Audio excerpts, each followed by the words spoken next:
তুই আমার সঙ্গে পাঙ্গা নিচ্ছিস? আমি কি জানিস?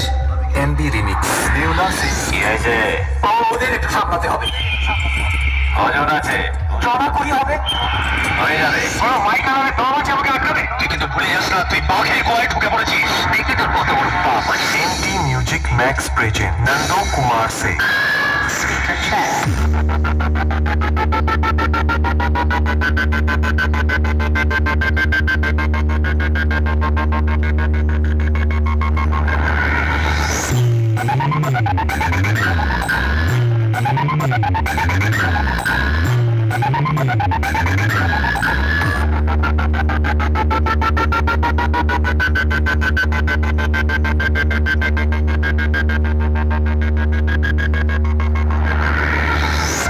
আপনি খেলেছেন, সবাই আপনার পুতুল হয়ে নেচেছে, এবার আমি খেলবো